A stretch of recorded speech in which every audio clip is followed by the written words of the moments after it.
Nacional.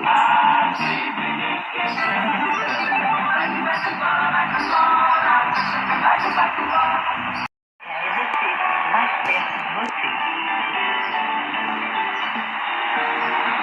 Rádio Nacional da Amazônia, transmitindo nas faixas de 25 metros, na frequência de 11.780 kHz e 49 metros, na frequência de 6.180 kHz, e Rádio Nacional do Alto Solimões, em 96.1 MHz, emissora pública da EBC, Empresa Brasil de Comunicação. 1º de setembro de 2023. Hoje a Rádio Nacional da Amazônia completa 46 anos de existência.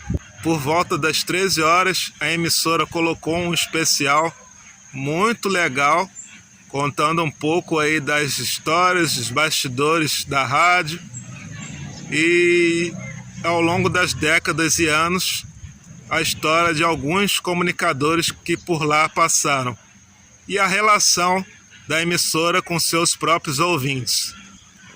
Em dados momentos, histórias até emocionantes que ouvintes falaram da relação Rádio Nacional com os próprios. Fiquem aí com o especial, espero que vocês gostem. Quando a Rádio Nacional da Amazônia foi inaugurada, em 1º de setembro de 1977, o Brasil passava por um momento de retomada da liberdade de expressão. Naquele ano, o movimento estudantil saía às ruas em defesa da democracia e pelo fim das prisões e das torturas cometidas pelo regime militar. O presidente da República era o então general Ernesto Geisel, e a política montada para a Amazônia tinha também a Rádio Nacional da Amazônia foi criada como uma ferramenta de comunicação nacional e entrevistas que nós, emissoras holandesas como a Rádio Azul, continuassem dominando a comunicação no interior do país. Um dos pioneiros da emissora, Maurício Salles, conta que foram mais de 2 anos de estudo de transmissões em caráter experimental. Segundo ele, somente no fim de 79, a Rádio Nacional da Amazônia passou a comunicar em ondas curtas das 6 da manhã às 10 da noite. A imagem que se tentava passar naquela época era que nós podíamos fazer as coisas acontecerem a partir de Brasília de uma forma que as pessoas que viviam na Amazônia elas tivessem um conhecimento melhor do que era o nosso país. E até então, eles conheciam muito mais da programação que acontecia fora do nosso país. Eles conheciam muito mais os dirigentes de outros países do que do próprio Brasil. E até que aquela região de fronteira, nós passamos São Gabriel da Cachoeira, descendo até Cruzeiro do Sul no Acre, uma faixa muito grande. Ali se falava um portunhol. Se você perguntava quem era o presidente do Brasil, ninguém sabia. Mas quando você perguntava quem era o presidente do Peru, ele se respondia. Perguntava se era o presidente de Cuba, ele se respondia. Então foi assim, uma tentativa bem sucedida, diga-se de passagem, de fazer o Brasil se tornar conhecido. O locutor e apresentador de implantação de relatos que para ocupar a Amazônia com seu conteúdo, o Nacional instalou também pequenas rádios para retransmitir a programação. Nós tínhamos a Rádio Nacional da Amazônia, que era a emissora que gerava, e as emissoras da Radiobras mesmo, era da Rádio Nacional, que era a Rádio Nacional de Sinop, Rádio Nacional de Tabatinga, Rádio Nacional de Manaus, Rádio Nacional de Porto Velho, eram emissoras de menor porte e que retransmitiam a programação nossa a partir daquilo que a gente gerava aqui em Brasília. Alguns dos conteúdos chegaram a ser criados e produzidos especialmente para localidades específicas, como conta a produtora e apresentadora Sula Ferreira. Eu cheguei a fazer Domingo Alegre no Seringal, que era um programa voltado para os seringueiros. Fiz o Brasil Garimpeiro, que era um programa voltado para os garimpeiros. Pelo relato da primeira locutora da rádio, Márcia Ferreira, dá para sentir o clima dos primeiros programas transmitidos de Brasília para a Amazônia Legal. começava a abrir a programação, porque na verdade no começo só existiam dois comunicadores, né? Eu e o Carlos Veiga, que foi um comunicador que também foi selecionado na época, ele só ficou conosco pouco tempo, 6 meses. Depois ele saiu, entrou o Cláudio Lessa, mas como eram dois comunicadores apenas, então eu começava a programação com o alfabeto musical, que era um programa bem gostoso que Oliveira Lima produzia, e tinha, a gente falando de cada letra, a gente falou sobre compositores, sobre as músicas, enfim, era muito legal. Depois tinha informação, né, notícias, aí entrou o Pergunte que Quiser, e esse programa ele realmente foi bastante marcante, porque esse que era apresentado por dupla, que era eu e o Carlos Veiga, era o momento que nós dois nos encontrávamos para fazer esse programa, que foi o que chamou a atenção de todos os lugares, porque as pessoas podiam fazer as mais interessantes perguntas, as mais difíceis perguntas, e nós respondíamos ali, né? Claro que tínhamos uma produção muito bem preparada para fazer isso, mas o povo ficava intrigado, poxa, como é que eles sabem de tudo, né? E eles faziam realmente perguntas muito difíceis, qual que era o peso da Lua?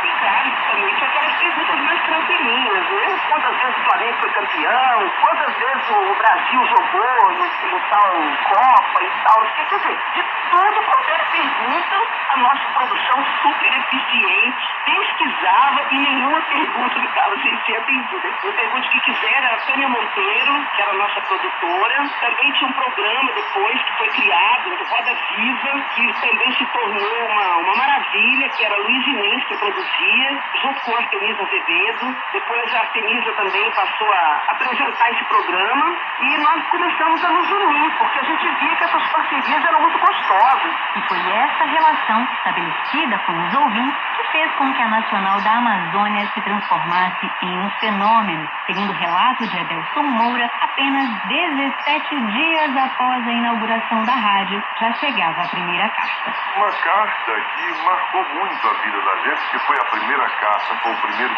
sinal que nós recebemos da nossa retransmissão, foi essa carta que veio das proximidades de Peixoto de Azevedo, onde a pessoa dizia que morava a 150 quilômetros do município e que não havia transporte nem estrada, que ele se locomovia por dentro da selva para comprar pilhas para poder nos ouvir.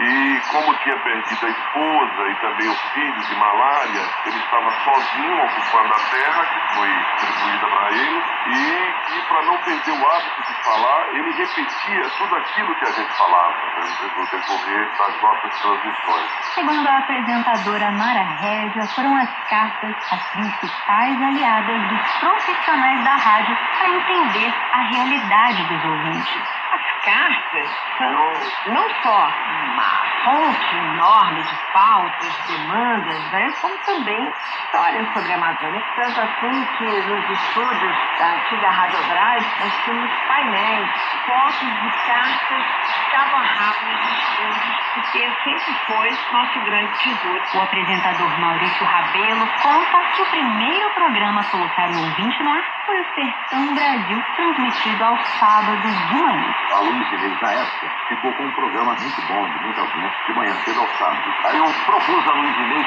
não, vamos trocar esse programa. Você fica com o Domingo Nacional, que você vai fazer gravado. Eu quero fazer um programa ao vivo. E não tinha ninguém para anotar o recado na época. Eu quero colocar os ouvintes no ar. Eu acho que eu fui a primeira pessoa na Amazônia a interagir com o ouvinte no ar. Não tinha ninguém para anotar, tem telefone tal, 0800, número 617273, na época, 0800, 617273. E a giripoca pior, minha filha, aí foi show demais, aí foi o que eu senti mais gosto e me aproximei muito mais dos ouvintes. Foi no Sertão Brasil. Nem aparece o nome muito dele, mas era um show do ouvinte. Cada um fazia um verso, cada um falava um verso de rodeio, cada um fazia uma trovinha. Era a coisa mais gostosa que tinha. A cada dia, a rádio estreitava seus laços com o público. Com o sucesso da emissora, muitos dos locutores chegaram a se lançar como cantores, fazendo shows pelos lugares mais inesperados da Amazônia Legal. Maurício Fares foi um deles. Então era uma turma super unida, uma turma super bacana, super legal. Teve uma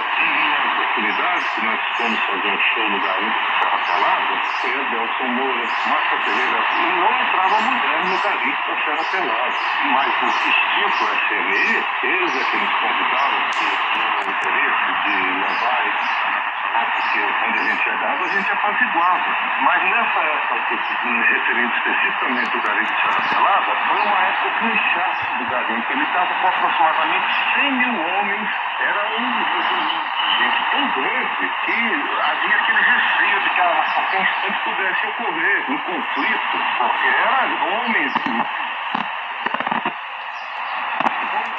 Fazer esse show. Por exemplo, Chico Rei Paraná, que também foi muito importante nesse processo, e mais os cantores regionais ali. Eram 100 mil pessoas assistindo um show dos comunicadores da Rádio Nacional. Olha, foi uma coisa maravilhosa. Teria em dado momento do show, até onde a vista alcançava, que era a noite, era aquela forma compacta de cabeça, mas eu não tinha dimensão a quantidade de gente que era, porque mais lá para o fundo era escuro. Aí num dado momento eu perguntei, tem alguém aí em cima da montoeira quente? Então é onde era aquela terra que eles iam tirando do buraco, da escavação, e amontoando. Então aquilo virou uma montanha. Aí eu gritei, tem alguém aí atrás, tá me vendo, tá me ouvindo bem? Se tiver, acende a lanterna. Menina, que loucura que foi aquilo. Quando eu falei isso aí, em cima do morro, aquilo ficou parecendo uma cidade, toda iluminada. Poxa, aquilo foi tão emocionante que todo mundo ficou estático. Essa imagem é marcante. Essa aí, sem sombra de dúvida, qualquer pessoa que você perguntar aí, que participou desse evento, vai te dizer a mesma coisa, que só de falar a gente fica arrepiado de lembrar. Márcia Ferreira, que já havia recebido o título de madrinha dos garimpeiros, confirma que sua presença em Serra Pelada foi um dos momentos mais marcantes de sua vida. De repente, quando eu cheguei, todos eles acenderam as lanternas, os isqueiros, velas, e aí que eu pude ver que era muito mais garimpeiro, muito mais afiliado, né, como se diz, do que eu imaginava. Então ficou parecendo uma cidade, parecia que eu estava chegando numa cidade toda iluminada, que foi eles dizendo, nós estamos todos aqui, né, e principalmente aqueles que a nossa visão não alcançava, foi que a gente pôde ver aquilo tudo. E realmente foi um momento de comoção muito grande, eles gritavam muito, eles aplaudiam. E aí todos nós, eu, o Maurício, o diretor da Rádio Nacional, o Fausto Wagner, todos nós choramos muito, porque ali a gente viu o quanto que eles amavam a nossa programação, o quanto que tudo que a gente dava de carinho para eles, eles retribuíam.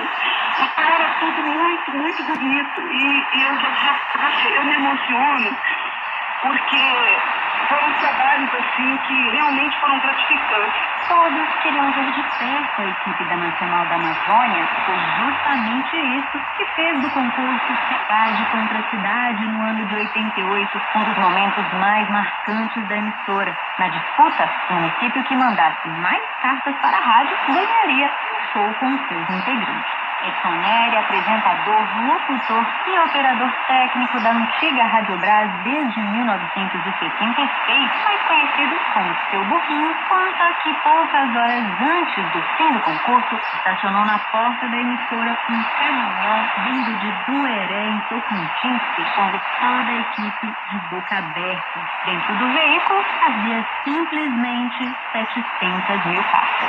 Olhando assim, o caminhão chegou para descarregar as cartas e nós fomos lá fazer o show. Quem que foi fazer o show lá na cidade? Foi Maurício Rabelo, foi Zé Neto, foi Paulo Torres, foi Maurício Quadra, Márcia Ferreira, o Edelson Moura. Essa turma todinha que estava aqui na época, Sula, todo mundo ia para lá, cantava e a gente lá brincando e cantando e levando alegria pro pessoal, porque o pessoal queria ver a turma todinha ir para lá. Nós estamos de ônibus, prestado, a gente ia 30, 40 pessoas lá para fazer um show lá na cidade, a foi campeã.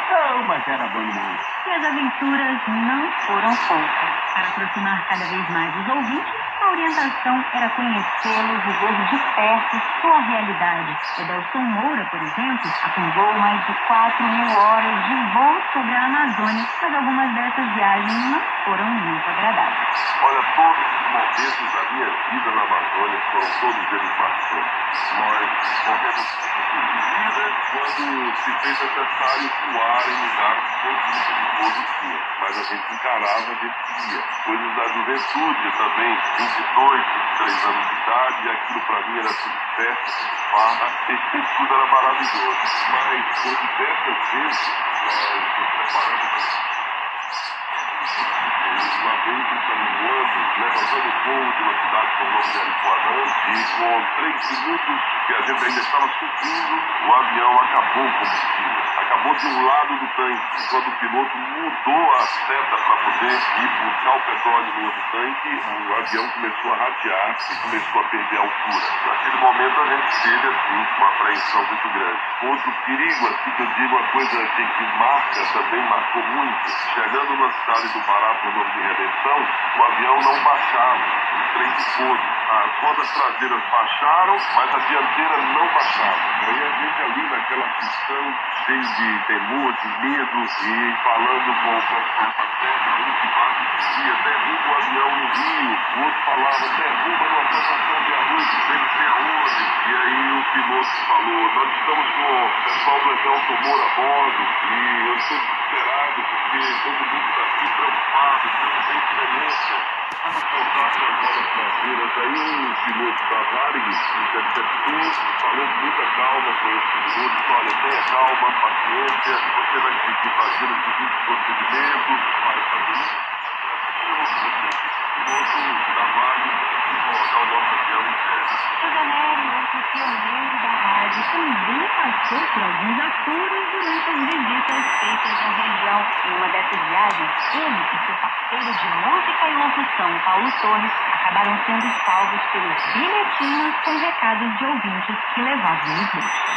Nós estávamos em Rondônia e nessa época muitas vezes localidades que passavam de córregos que não tinha ponte ainda, então o carro passava dentro, mas choveu muito, nós tínhamos que voltar para Brasília e aí tentamos passar e nós achávamos que voltava fundo, né? Mas como choveu muito, a água estava muito alta e aí já viu, né? O carro parou dentro, afogou e não pegava nem nada e como abrir a porta aí, aquela papelada toda, né? A água passou por dentro, carregou os papéis e mais embaixo tinha moedinha, coisa que pensava que tem muitos papéis e a gente precisava chegar lá correndo.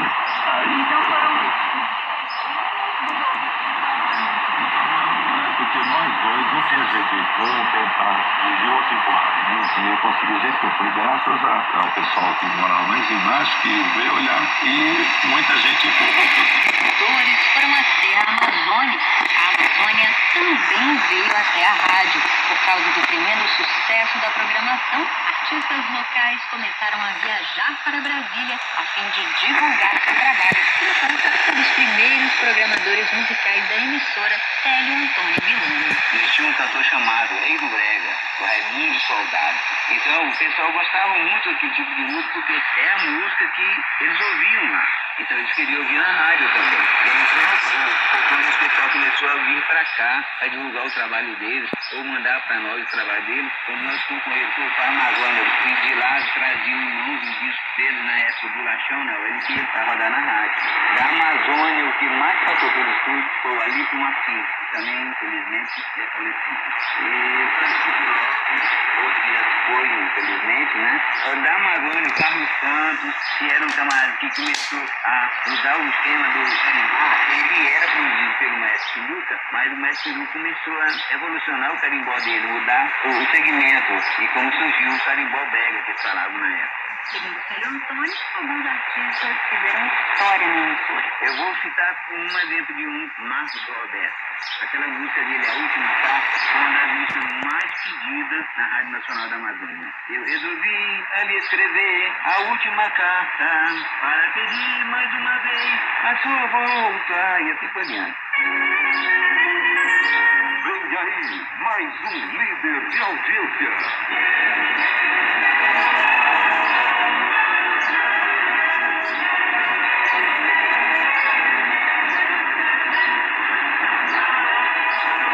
Atenção, crianças de todo o Brasil.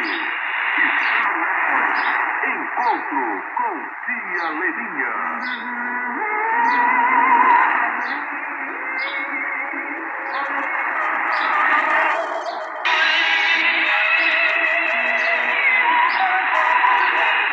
A faixa infantil plantio da Nacional da Amazônia surgiu em 12 de fevereiro de 1979, quando a radialista Helena Bertoni ganhou milhares de sobrinhos e o encontro com tia Heleninha se transformou em um dos campeões de audiência. Em uma casinha no interior de Tocantins, mais especificamente em Araguati, quando tia Heleninha começava a falar, era como se o mundo parasse. E ai de quem pensasse em mudar de estação. Dava briga, segundo o relato do ouvinte Antônio Lopes, que desde a infância acompanha a programação da rádio. Sempre acompanhava o programa dela, o encontro com tia Heleninha, as novelas que ela apresentava no programa, histórias. Eu lembro que eu e os meus irmãos, às vezes até brigavam para ouvir o rádio. Eu lembro como se fosse hoje, que minha avó tinha um rádio. Antes era motorrádio, hoje é motoblado. Meu pai tinha outro rádio. Aí sempre a família ouvia, né? Sempre era atual. Mas como não se apaixonar por essa tia tão carinhosa que com sua voz parecia abraçar cada criança? E nesse vai e vem, como é que estão indo as minhas crianças? Vão bem? Eu espero que sim. São minhas crianças, sim. São meus sobrinhos, são minhas sobrinhas, são bonitos, são inteligentes, são espertos, são alegres, são bem-humorados, são crianças de boa vontade, são crianças independentes, sabem fazer suas coisas direitinho. Eu tenho orgulho de vocês. Heleninha faleceu em 2008, deixando muitas saudades entre os ouvintes e também entre aqueles que conviveram com ela diariamente. Segundo José Nery, a amiga foi a pessoa mais marcante na história da emissora. Nossa, demais. Nossa, sensacional, assim. Ela sempre estava bem, sempre estava sorrindo, mas com aquela calma, aquela que passava pra gente todo o amor que a gente tem que ter com as pessoas e com os ouvintes. Junto com a programação, os adultos que eram crianças foram crescendo. O próprio Antônio Lopes, lá de Araguati, quando entrou na adolescência, encontrou outra paixão, a radionovela na Rádio Nacional da Amazônia. Rosinha! Ô, Rosinha! Vem cá, minha filha! Tá bom, mãe? Ô, mãe, que acha? Você me virou leite da casa, Rosa? Já sim, mãe. Tem comida pro pote. Ah, quando você terminar, minha filha, vai buscar água no rio. Tá bom, mãe? Ela nunca reclamava de nada, nunca reclamava serviço. Era uma linda mocinha de 15 anos que estava ali, enfiada no mato, longe de tudo, sem poder se divertir com a outra outro. Mas o problema era a culpada de tudo. E Maria precisava muito da ajuda da filha mais velha. Amazônia, um dos grandes sucessos da rádio, foi uma das muitas novelas escritas por Arquimídeos de Ribas, cuja ação que a dramaturgia na emissora começou ainda antes, com alguns personagens cômicas vividos por ela e por Luísa Inês. Entrei no metrô, na realidade, por um acaso, quando eu fazia um quadro chamado Laurita e Socorro, foi o primeiro quadro que nós fizemos, e uma das produtoras que fazia a Socorro, ela não tinha muito jeito, e ela falou, não dou pra isso. Aí eu resolvi fazer o papel da Socorro, que era a Laurita, que era a Luísa Inês, e a Socorro, eu passei a fazer. A Socorro era meio burrinha. Porque assim, ela tinha a experiência que a Laurita tinha. Então, tudo que ela queria saber, ela falava assim, Laurita, meu filho tá vermelho, tá com febre, tá com... O que aconteceu? Aí a Laurita falou, tem informação, você pode ter dinheiro de sol. E eu disse, muito fácil. E a Laurita ensinava que cada dia a Socorro sofria alguma coisa. E a Laurita salvava. O primeiro a escrever novelas na emissora foi Décio Caldeira, mas depois de sua segunda obra, o locutor faleceu, o que levou os ouvintes a mandarem muitas cartas para ela cobrando o retorno da dramaturgia. Pela Avenida era a preferida de Décio para viver as mocinhas e sentiu na obrigação de dar continuidade ao trabalho do amigo. A primeira novela foi Renúncia, depois houve Nova Neta, eu fiz assim, e eu fui aprender com os ouvintes. Aí eu posso fazer isso, porque foi. Eu fui fazendo um teste. Aí o ouvinte falava assim, olha, Feliz, dramaturgia, novela, porque eu chorei. Eu chorei, eu falei, opa, das coisas querem chorar. Então é drama. Ai, eu adorei essa dramaturgia. Ai, eu adorei, mas ela fez tudo. Por aí. Todas as minhas novelas, elas não tinham só o objetivo de é difícil vencer na vida, seja aonde for, seja pelo que você sonhar, qualquer coisa que você qualquer obstáculo que você tiver que superar, você tem que superar então simplesmente com a sua força. Ao todo, são mais de 40 radionovelas feitas por ela, especialmente para os avós da Amazônia, o que permitiu que a Artemisa usasse no formato de alguns delas. Um exemplo é Passageiros da Ilusão. Passageiros da Ilusão é uma novela que eu amo e que ao mesmo tempo eu rio quando eu lembro. Porque foi a primeira novela que eu quis fazer assim. O pessoal falava assim pra mim, mandava cartinha. Beleza, eles ficaram juntos e depois. Bom, escrever Passageiros 1, Passageiros 2 não dá, né? Uma novela que tem um início bem cedo, quando os personagens são crianças, e termine com eles bem velhinhos, né? Não termina ali no casamento. Aí eu resolvi fazer Passageiros da Ilusão desse jeito. Eles começaram crianças e fizeram promessas para os amigos, e a novela, então, ela é uma saga. E eu vou até ao final da vida deles. Como que cada um morreu. Não só como eles foram felizes durante um tempo, né? Mas que eles morreram. Isso não quer dizer que foram infelizes, porque quando você morre, chegou sua hora. Mas eu recebi tanta carta, olha, que eu ria. É muito engraçado esse meu ouvinte. Eu ouvi isso mandou uma cara pra mim. Artemisa, eu amei Passageiros da Ilusão até o momento que eu começou a matar o povo. Quando você começou a matar, eu odiei. Você matou os personagens. Artemisa conta que a equipe até brigava para participar das tramas, já que uma novela à parte. Era muito engraçado, só acontecia coisas que eu falava assim, gente, se eu soubesse que na hora que estava todo mundo chorando, todo mundo ali no maior drama, o Carlos estava aprontando ali atrás, e eu falava assim, Carlos, eu quero que você cante chorando. Ele ia acredito, cantar chorando, meu Deus. Porque tinha um personagem que a história dizia assim, ele canta chorando, porque estava sofrendo, ele ia cantar e chorava. Ele, como é que eu vou fazer isso? Eu falei, canta e chora. Aí ele cantou chorando. Mas também eu tinha que dizer a todo mundo assim, sai todo mundo chorando, não vou cantar chorando, todo mundo olhando pra mim, não. Quando perguntado sobre as novelas de Artemisa, José Nery responde orgulhoso: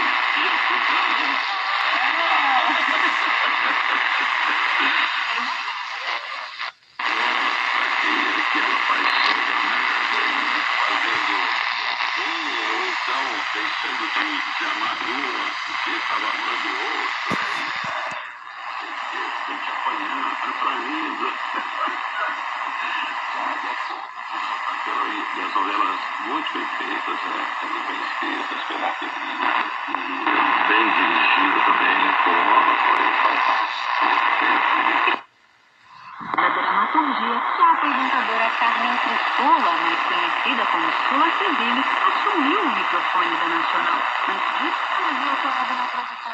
Eu gravei, foi da Tia Belinha, foi da Paramount, onde eu fazia com a Silvina, que era uma raridade, e eu entrava assim no espírito da Dona Silvina, foi uma novela linda, e eu passei a gravar os contos escritos pelo Décio Caldeira, e aí o Décio Caldeira falou, Sula, eu quero fazer um programa pra você. O Décio era uma pessoa extremamente criativa, eu acho que até hoje não conheci ninguém mais criativo em rádio do que ele, porque ele montava vinhetas, ele fazia textos incríveis, tinha ideias fantásticas, e ele criou para mim um programa chamado Linha Direta. Nesse programa Linha Direta, ele colocava muitas curiosidades, ele achava que eu tinha um jeito assim de contar histórias curiosas, diferentes, e ele, inclusive, escreveu um personagem chamado Silvia Letícia, a ouvinte que se enrosca na notícia, né? E nós fazíamos, eu, a Silvia Letícia, e ele, o Frank Train. Então, esse foi o primeiro programa que eu apresentei na Rádio Nacional da Amazônia, que para mim foi emocionante, porque eu tinha uma paixão, Juliana, por estar à frente do microfone, apresentando o programa, falando para as pessoas. Eu tinha um amor dentro de mim tão grande por isso, e na época eu era bastante nova, eu estava com 19 anos, e assim, eu ainda estava começando a minha faculdade de jornalismo, e tudo foi casando. E eu vinha trabalhar, na verdade eu vinha me divertir, eu vinha aproveitar o meu dia, e era uma coisa fantástica. Sua conta como surgiu em 1985 o programa que até hoje comanda o Ponto de Encontro. Porque vinham muitas cartas de recado, sabe, Juliana? A nossa emissora, ela recebia mais ou menos umas 20 mil cartas por mês. Quando fazíamos promoção, chegamos a receber 70 mil cartas em apenas um mês. Isso é mais do que a Rádio Vaticano recebe, por exemplo, todos os meses, que é a rádio que mais recebe cartas no mundo. Então, nós tínhamos uma demanda imensa de ouvintes procurando pessoas. Porque a Amazônia, você sabe, foi colonizada pelos brasileiros de outras regiões do país, e então existia essa necessidade das pessoas de outros estados procurarem alguém na Amazônia, e as pessoas da Amazônia mesmo que foram para lá procurarem seus parentes. Então, havia muitas cartas de recado e a gente pensou o que nós vamos fazer, e decidimos montar o programa Ponto de Encontro para dar vazão às cartas. Eu apresentei o programa no comecinho, foi muito rapidamente, junto com o Maurício Fá. Foi coisa de 2 meses, mais ou menos, depois eu fiquei 2 anos sozinha, depois veio o Maurício Rabelo apresentar comigo. Começa deixando aí uma legião de pessoas, depois vem uma comunidade, diversos sentidos, você começa a vestir a camisa deles e olhar os dados de lá para cá e não daqui para lá. A partir do momento que você começa a ir para casa pensando nos problemas que você recebe, eu acho que você está pronto para ter uma produção boa. Nós já sabemos o que essa gente quer, o que essa gente precisa, quais são os grandes problemas do norte brasileiro. E essa dedicação também trouxe a Ayrton o reconhecimento de quem mais importa, o ouvinte. Quando estavam fazendo aquele mosaico lá na Terra do Meio, as pessoas estavam querendo a legalização das suas terras, né? Lá em Recife, eu escrevi muitas cartas de lá. A gente dava recado, mandava abraço pro fulano, pro Beltrano. E engraçado que isso continuou assim por uns 3, 4 anos. E um belo dia eles ganharam o título da terra. Aí o presidente Lula, na ocasião, foi entregar para eles, oficialmente, o título da terra. E eles vieram ao Brasil. Aí o presidente pediu que botou a gente à disposição, do carro à disposição. Eu conheci o Brasil. Aí perguntaram para eles aonde eles queriam ir, os 3. E eles disseram assim, nós não queremos nada, só queremos conhecer o Ailton Medeiros e o programa Nossa Terra na Rádio Nacional da Amazônia. Porque é uma pessoa que muito nos ajudou, o programa nos ajudou muito, nos direcionou para que nós conseguíssemos fazer reuniões e foi muito bom. Aí que veio a parte da história. Eu estava no estúdio, entraram 3 pessoas, eu não sabia quem era, aí eu fazendo o programa, falando, e eu via que um dos caras enxugava as lágrimas. Quem é essa criatura que vem para o estúdio chorar? Aí quando deu o intervalo, ele levantou e deu um abraço chorando e disse que ele era o fulano de tal, lá do vizinho do ofício. E que ele não ia embora de jeito nenhum se não viesse. Carlos Moreira também conta uma de suas muitas experiências inesquecíveis com os ouvintes que ele chama de amigos. Uma vez eu fui fazer um show no circo, na cidade de Santana do Araguaia, no estado do Pará, isso em 92 aproximadamente, e uma ouvinte começou a falar comigo e me chamou a atenção. Ela disse assim, Carlos, você sabia que quando você está triste, eu sei que você está triste? Eu falei, como é que é, senhora? Você sabe quando você está triste, eu sei que você está triste. Quando você está alegre, eu sei que você está alegre. E ela tinha razão. E ela me falou assim, outra coisa, quando você está no rádio, eu falo com você. Mas falava assim, uma simplicidade, uma coisa tão verdadeira. Se eu fosse uma cidade grande, eu teria achado que a pessoa estava gozando da minha cara. Mas como era uma pessoa simples, uma pessoa humilde, uma pessoa que você percebe no olhar que ela é pura, então foi uma das coisas que me marcou. E pra quem pensa que a rádio não tem mais fôlego para chegar, os públicos, Cláudio Paixão Maranhense está aí para provar o contrário. Assim como seu sobrenome, o estudante de jornalismo é tão apaixonado pela Nacional que criou um blog na internet somente para homenagear ele, que começou assistindo suas tias acompanhando a programação da emissora. Hoje não tem um programa que define um novo ouvinte como ativo, participativo, quer as respostas em tempo real. Mas segundo Paixão, o amigo ouvinte à moda antiga coexiste com as novas gerações. Tem uns ouvintes que gostam muito de escrever no canto, que é uma coisa que eu acho que não vai levar muito tempo para deixar de existir as cartas. O que pode deixar de existir é o rádio de pilha, mas isso vai levar muito tempo ainda. Principalmente na Amazônia, né? A Amazônia, que é uma realidade completamente diferente. Para quem está lá, tem o rádio como seu único meio de comunicação e que para mandar uma carta, antes de colocar no correio, a carta viaja quase uma semana de barco. Então, esse é o perfil de um ouvinte que tem no rádio um canal de sobrevivência, é onde ele consegue se comunicar com o mundo. E falando em modernidade, a Rádio Nacional da Amazônia não para de crescer. A nova geração de apresentadoras e produtoras acompanha as novidades, trazendo para os ouvintes conteúdos relevantes e de qualidade. E foi nessa leva que surgiu o programa Tarde Nacional na Amazônia.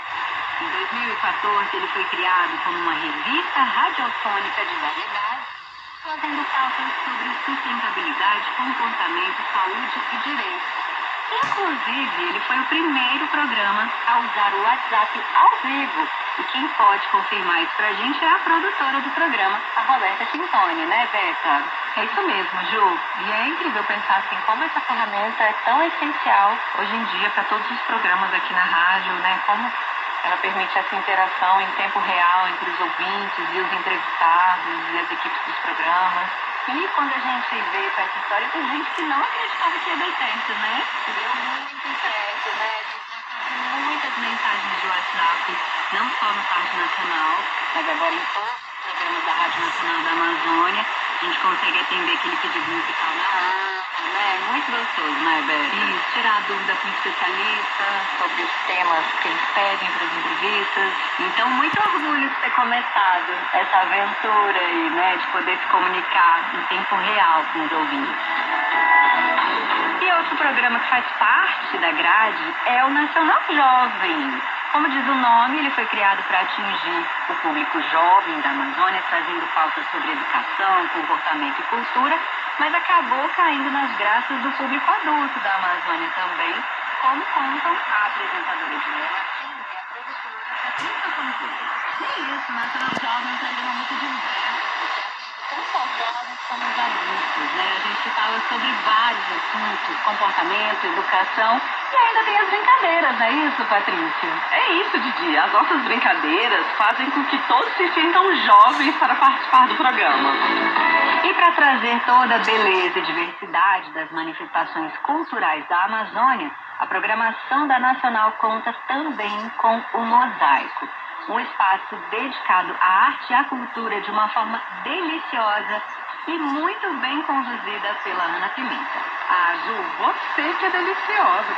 Olha, o que eu posso dizer sobre o Mosaico, primeiro de tudo, é que eu faço esse programa todo dia com muito carinho, com muita paixão, porque cultura é a minha paixão. E a cultura da Amazônia é uma parte gigante da cultura brasileira. Tem muita coisa linda para mostrar para o mundo.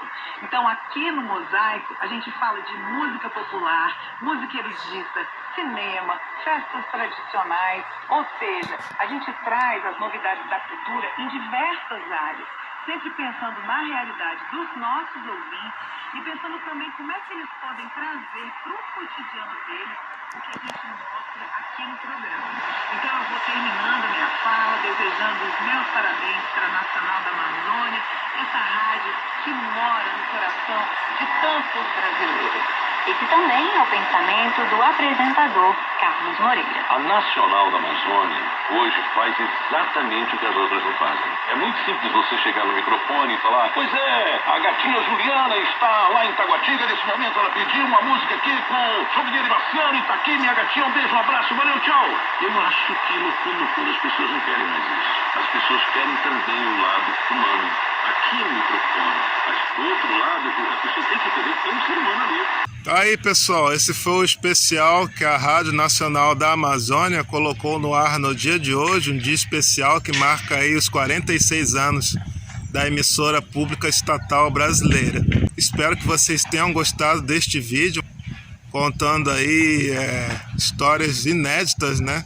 Muita gente não conhecia, da relação Rádio Nacional com os próprios ouvintes, histórias de comunicadores, enfim. Espero que vocês tenham gostado deste conteúdo aí. E até o próximo vídeo, pessoal.